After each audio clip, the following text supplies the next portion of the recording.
All right. Hello? Right. Excellent. Hi, everyone, and welcome. My name is Soren. I'm from Denmark. It's my very first EuroPython. I really enjoyed it. And I hope you have too, and welcome to the talk. I have many different hats. As you can see from my Twitter ID, I'm an Ubuntu developer. I'm also an independent contractor.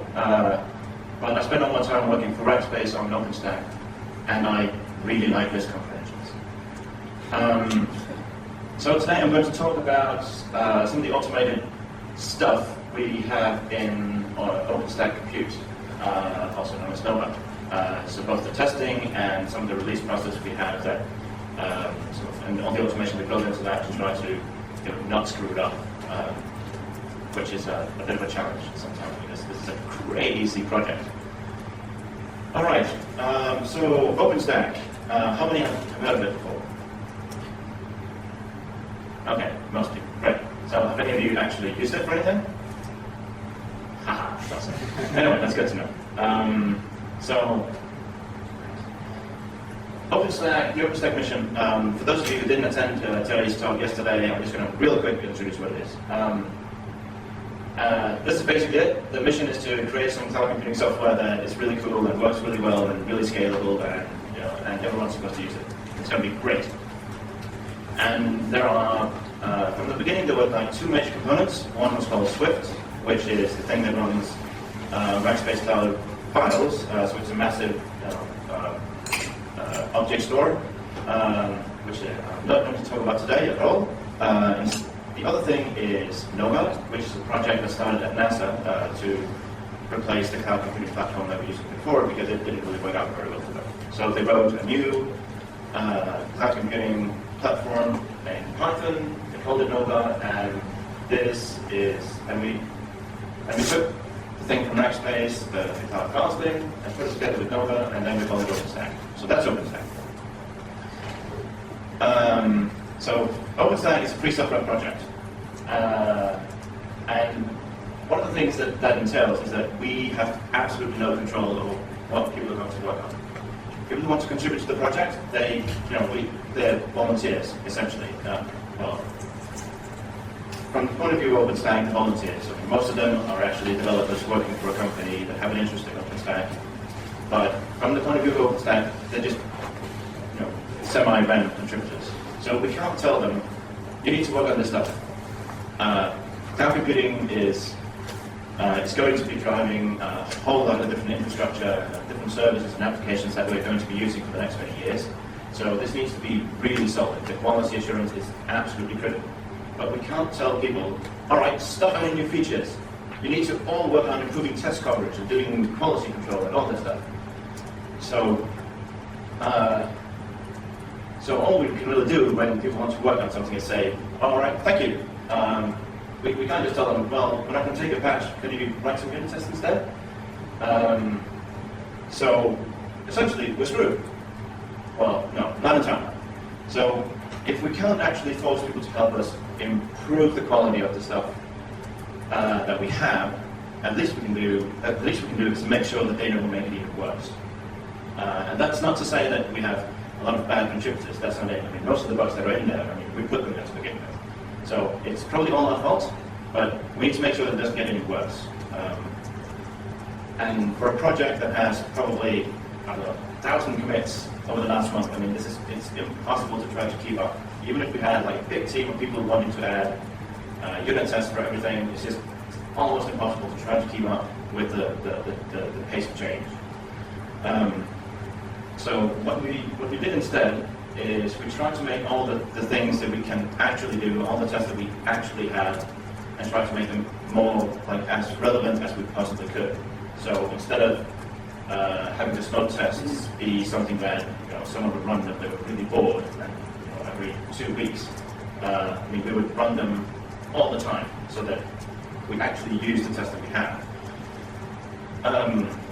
So we also added some human processes as well, so that we could try to maintain some level of control and not lose our minds completely. So these processes and tools and stuff, I mean, they go a little something like this. So say you want to get a patch into Nova. The first thing you do is that you grab the code from Launchpad, then you write some code, and you push it back to Launchpad, then you click the Propose for Merging button.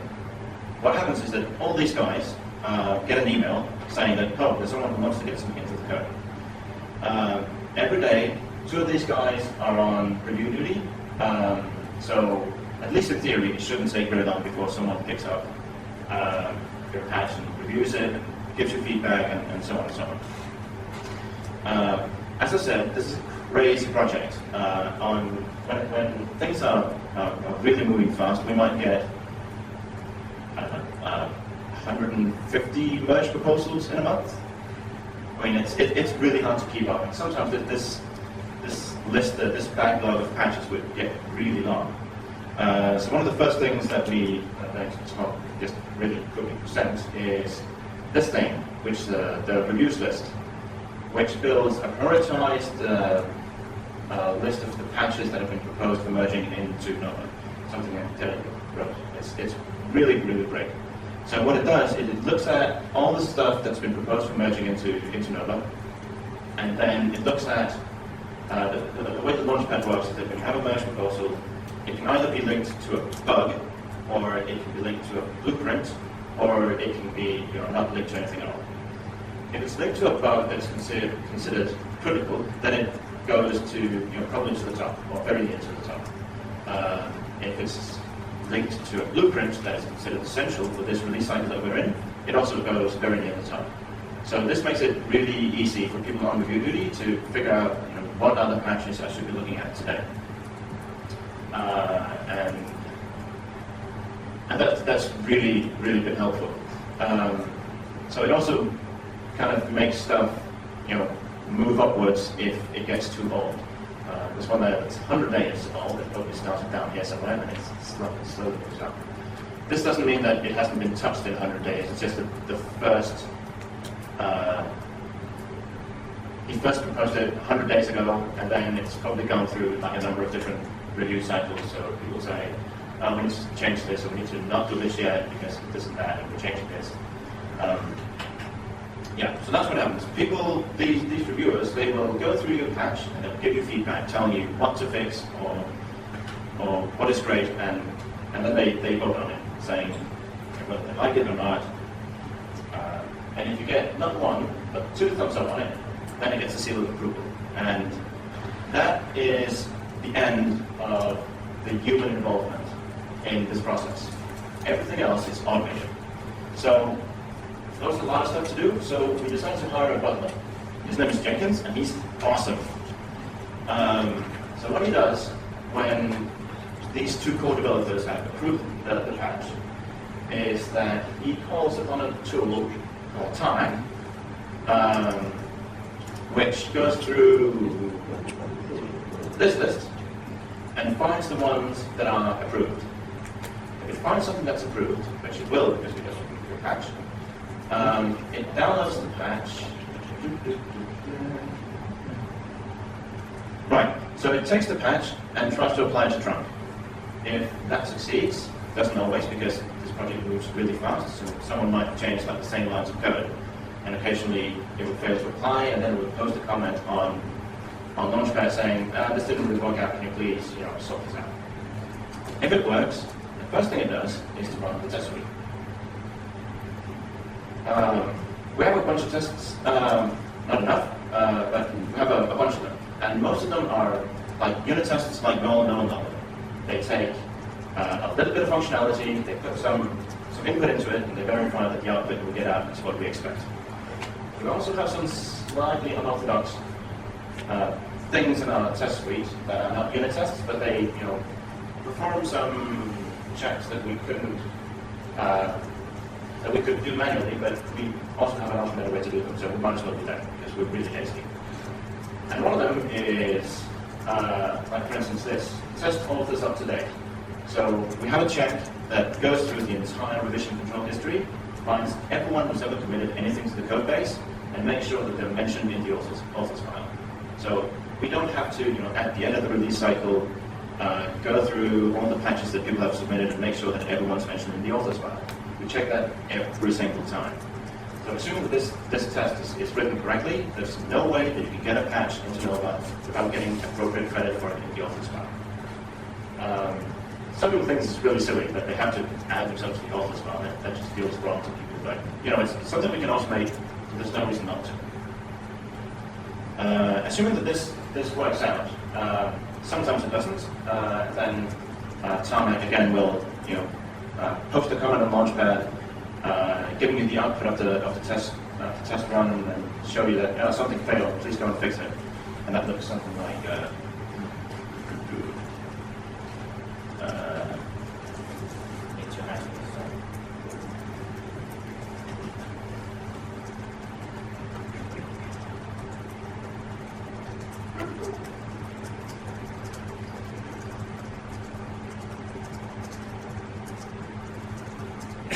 all right. You're going to have to trust me on this. It posts a comment on Launchpad telling you this failed for whatever reason, and then it gives you all the output. And then you can go and fix it, and then it goes through the review process again, someone has to approve it, and so on and so on.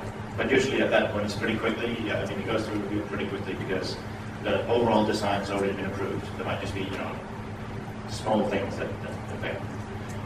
Once this is successful, we also run a pip8 check. Some people think this is absolutely ridiculous because, come on, it's just 81 characters. I mean, it's not that much worse than 79. But really, the reason we do it is that I think about 6 months ago, one of our guys, I think was it Eric? One of our guys, he went.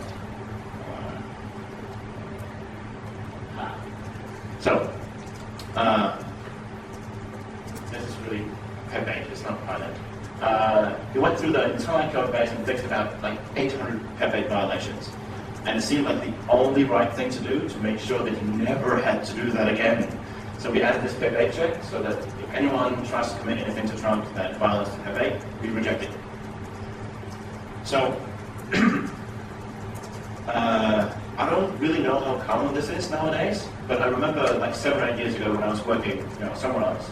I was working on a project in a company, and whenever someone committed something to trunk, of course, we assumed that people had run the test suite first, but occasionally, stuff just would fail anyway. So we had a post-commit check that would, whenever someone committed something, we would grab the stuff, we would run the test suite, and if it failed, then everyone would shout and scream and run around the cycles. It sucked. Because we'd already broken trunk. I mean, we already got the thing that broke it into version control. That sucks. So the way that it happens now, and I mean, maybe everyone does that now, I don't know. We do it, and I think it's very, very useful. If any of these things fail, nothing has gone into trunk yet. You have not broken anything that affects anyone else but you. It's only it still only lives in your branch. It hasn't been committed to trunk yet. But assuming that everything is fine, we commit it to trunk, and Tarmac pushes it back to Launchpad. So at this point, there's still a bunch of things that we could do to test this, but and I was kind of hoping that by the time when I proposed this talk, I was hoping that we make this work, but we're not quite there yet. But sometime soon it's going to happen. All the integration tests and different things are only run after this. I'm going to get back to that.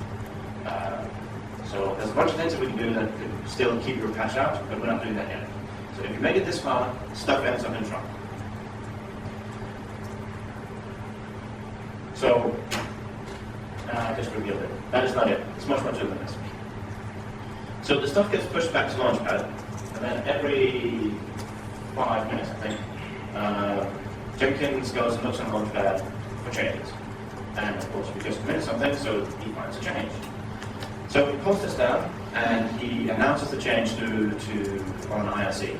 So everyone who's sitting around working, they can see that, oh, cool, something just landed. And that's really great. I was waiting for this. So we automated that as well. Then the next thing he does is he builds the documentation and he pushes it to the docs site, and then he builds a table. So, if you're going to take just one thing away from this talk, this should be it. Because this has turned out to be really, really, really important. Because it might just seem like it's just a tarball, but really it's not. There's much more.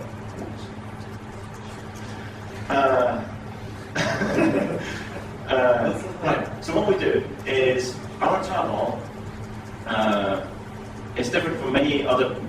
The way that we build our tarballs is different from many other projects. In that we up the version number really, really early. In fact, the very first thing we do after we got a release is to bump the version number.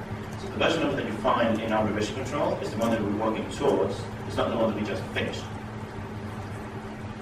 And this has a number of advantages. The most important one, I think, being that the process of cutting a release tarball has been reduced to the simple action of renaming the file. The contents, the structure, the metadata, and so on, all the stuff that's in the file is as it should be at release time. So you don't touch the contents at all, you just rename the file, and you have your release. And this is great, because there are two rules to follow if you want to make absolutely sure that you screw up your release. The first rule is to make it really manual. The more manual steps, the more sure you are that you're going to screw it up sometime. Especially if you do it really, really rarely, because if you might have documented it really well, written down all the steps you need to do. 6 months later, when you're going to do your release again, something will have changed and completely invalidate your instructions, and then you're screwed anyway. This needs to be something that you do all the time. Every time someone commits something to Trump, we build a release tarball. The process is the same. We go through this all the time. So every time someone commits something to Trump, we have a chance to see.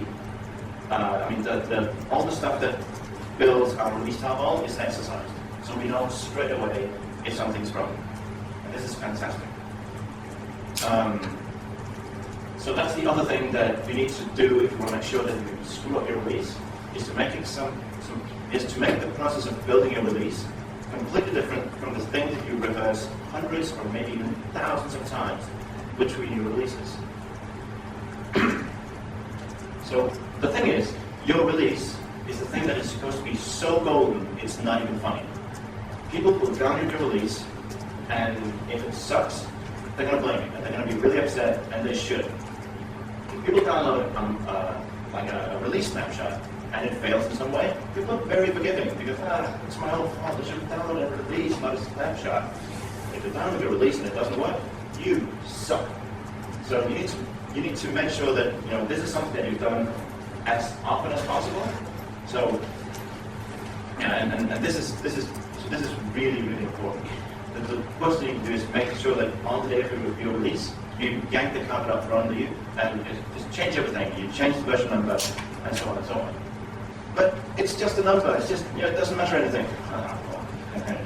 That's so wrong, because this number, having this number be the thing that you're working towards, means that you can trust it. It means that you don't have to maintain any information about versioning anywhere else. This is the only place we need to change anything to make all the automation that we build around it work. We just increment the version number in revision control, and everything works. So it's really good if you can look in your revision control or in the tarball that we built, find the version number, and then you can, for instance, take notes for this particular version and publish it in the place where it's going to live eventually. And when you got the release number, you just find the release number in the tarball or in version control, and you can publish it to the right place. What is really bad is that so if this is the time of your release, this is when you actually this is when you make your release. This is when you make your next release. So this is all the time in between. So if this is the time when you bump it, that means that the time the time when you change something, the time when you need to modify where you publish all your documentation, when you do all these things, is on release date, which is supposed to be ideally the calmest day of the year, because you're not patching anything, you're not writing your code, you're just releasing something. It should be calm. It should not be when you're changing all these different things. So if what you put in your release tarball is the release that you your last release instead of the one that you're working towards. It means that on release date, you need to make sure that you bump, so you bump the place where you're publishing your docs to. Otherwise, the next commit is going to overwrite the documentation for your release.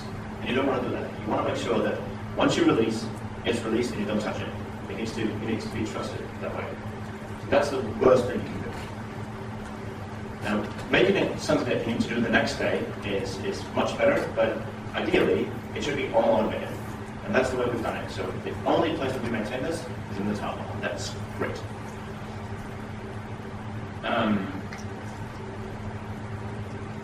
So the next thing we do is we have a delta check. This is Jenkins does this as well. So we go through the stuff that we have in the tarball, the stuff we have in VZR, and make sure that if a new file was added to VZR, it also turns up in the tarball. So if someone adds some code that requires a template to be present, if they forget to add it to the manifest, and it doesn't get up turn up in the tarball, Jenkins will bitch and moan for it'll just go on and on and on and on. I see you tell me, oh, there's something up. And someone just needs to go and say, right, that's completely intentional. Just go on with life. Everything's great. So he also checks if something new turned up in the tarball that wasn't added to VZR. So this might happen if we suddenly accidentally start shipping compiled code in the tarball that's not supposed to be there. So we have stuff that lives in the tarball but not in VZR, and vice versa. For instance, in the tarball we have a changelog, which we build automatically as well. We build it based on metadata in VZR. So that is supposed to be there, so that doesn't turn up on this list. Because that is something that is expected to be found in the tarball, but not in VZR.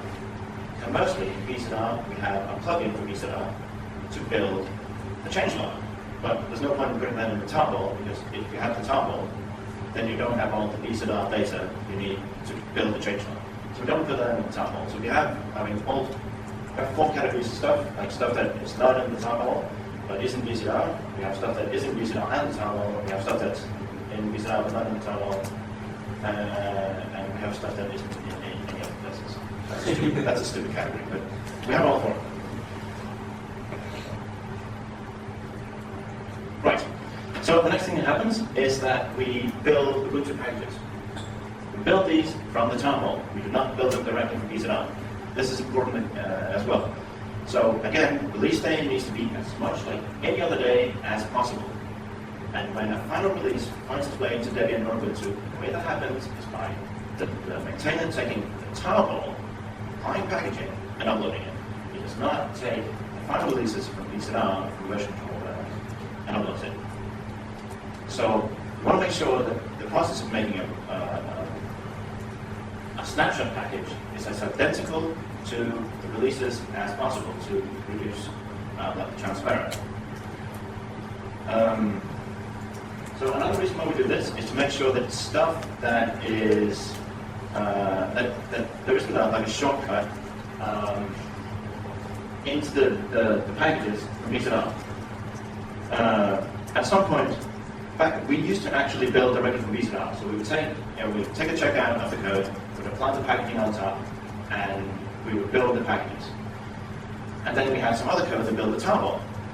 And this means that all the developers, they're running directly from version control. They do this thing, they patch it up, and then they run whatever test that they want to run. And everything was great. And then the other thing that people might be running was the Debian packages.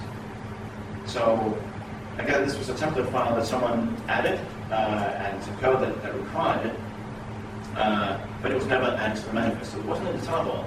But everyone was running either the VZR or from the Debian packages. So no one realized that these were missing the tarball. So the reason I did this to begin with was to inject the tarballs into the critical path of the Debian package building, so that we would notice this as soon as possible, that something was missing, we need to fix this. But the other reasons, making your release as identical to the Trump things is really important as well. I'm very low on time. Right, so the next thing we do is we apply this packaging, and then we upload a source package for each of the 4 current Ubuntu releases. So Lucid, Maverick, Natty, and Lyra. This means that we build this package, it gets uploaded to a PPA, which is sort of your own private Ubuntu thing. It's a personal package outline.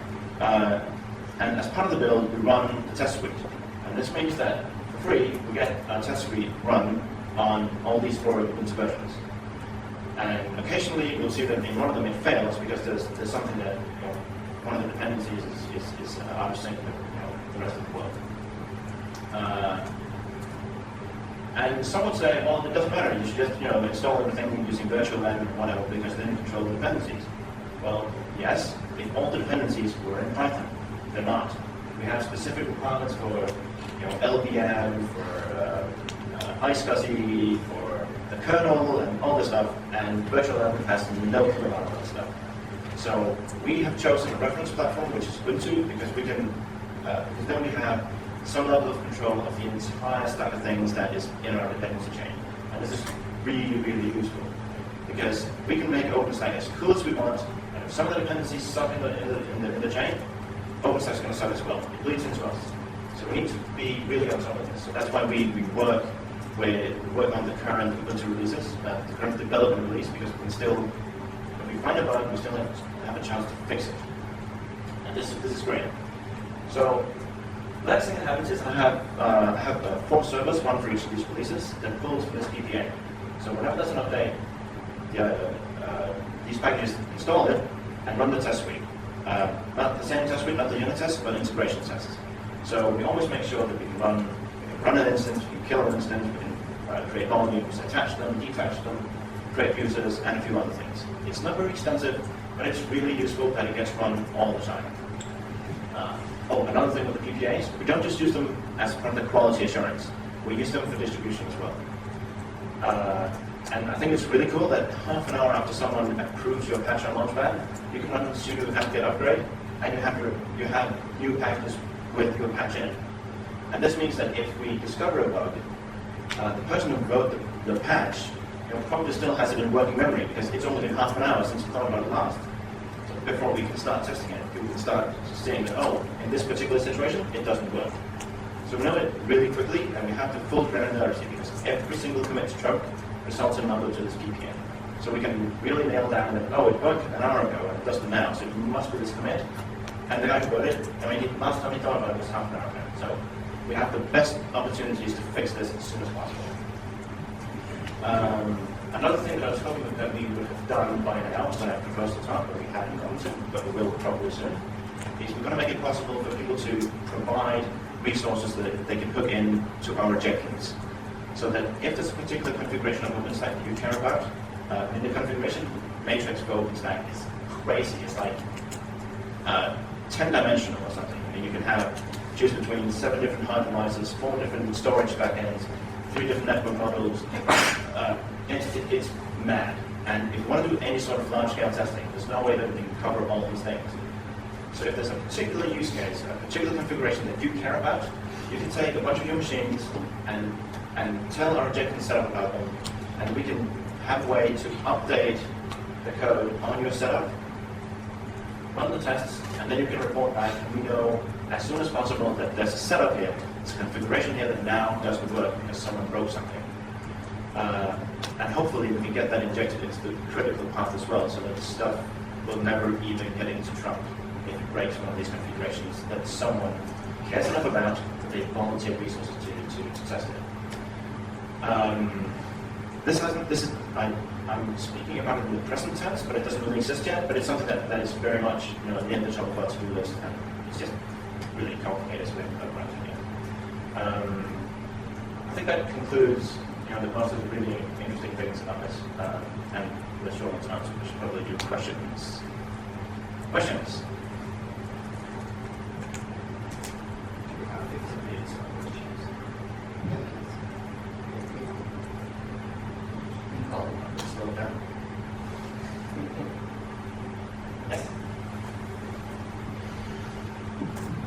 Are you using VZR build recipes for your VPAs? No. No. Have you tried them? Sorry? Have you tried them or? Yes. But the problem with those is that it builds from VZR, and we want to build from tunnels. Right. Sorry.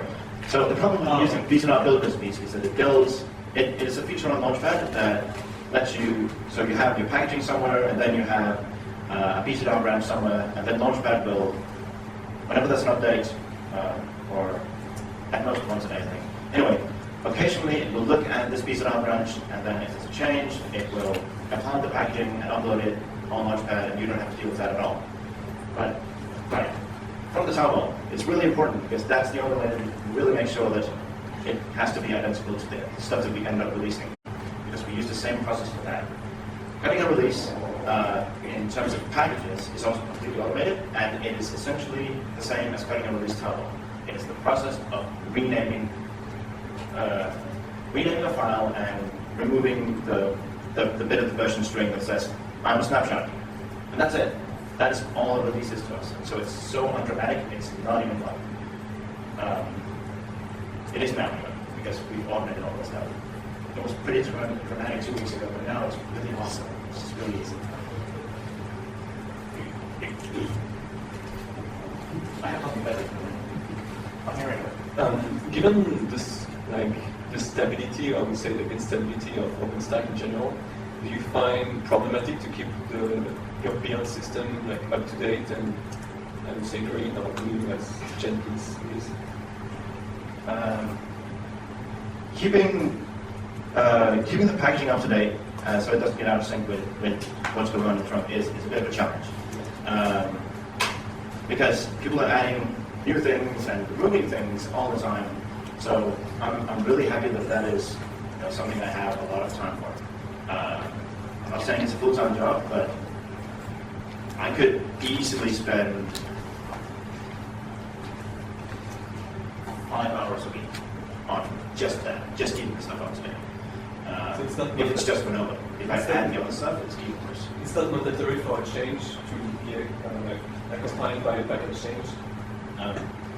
Question was, is it required for a change to be covered by a packaging change as well? No, it's not.